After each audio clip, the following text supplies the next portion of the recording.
Kesaktian Naga Baru Klinting, putra Ajar Windusana, cucu Prabu Brawijaya. Bagian 3. Ajar Windusana lalu memberi pesan kepada si nenek itu. Jika ada suara gemuruh, itulah tanda datangnya air bah. Ia harus naik dalam sebuah lesung dengan membawa sebuah entong atau sendok nasi dari kayu sebagai pendayung.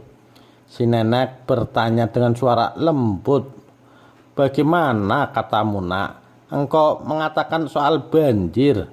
Dijawabnya oleh Ajar Windusana, "Mungkin akan terjadi banjir dan nenek harus berjaga-jaga.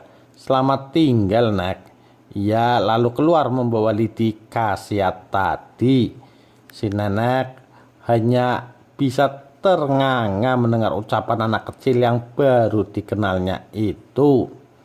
Ajar Windusana lalu bermain-main dengan anak-anak banyak. Lidi khasiat ditancapkan ke bumi, dan dengan suara keras ia berkata, "Aku membuat sayembara. Kalau ada yang dapat mencabut lidi ini, boleh memenggal kepalaku. Jikalau tak sanggup, ia harus memberi daging mentah kepadaku sebagai tuah." Banyak anak-anak yang mencoba mencabut lidi berganti-ganti, tapi tak seorang pun yang berhasil. Maka tiap anak harus memberikan sepotong daging mentah sebagai tuah. Kemudian banyak pula orang-orang yang berganti-ganti mencoba mencabutnya juga, tetapi sia-sia belaka. Mereka itu lalu bersama-sama mencabutnya, tetapi oleh karena sedikit pun tak tergerakkan, sang resi disuruh mencabutnya sendiri. Jika tak dapat, ia akan dibunuhnya. Sang resi lalu memegang lidi itu, diimpitnya sambil melihat ke belakang. Tercabutlah lidi itu dengan sangat mudah. Terdengarlah suara gemuruh. Puncak gunung bergerak seperti digoyangkan. Waktu lidi khasiat dicabutnya, keluarlah air mengalir sebagai ombak dari muara ke samudra. Pedesaan itu tergenang air semua. Orang-orangnya semua mati tenggelam, tak sempat mengungsi. Desa tempat genangan air itu kini disebut sebagai Telaga Rawa Pening. Hanya si nenek tua itu yang selamat dari amukan banjir bandang. Ketika ia mendengar suara gemuruh dan melihat air pasang, ia teringat akan pesan sang resi yang menyamar dalam wujud anak kecil. Dengan cepat-cepat ia masuk ke dalam lesung serta mengambil sebuah entong sebagai pendayung. Ia terbawa arus air dan hanyut ke Bintara sambil terapung-apung di atas air. Waktu tiba di tepi, lesung itu terlempar ke daratan. Nenek tua itu pun selamat. Kemudian nenek tua itu mendaki gunung dan tinggallah di sana.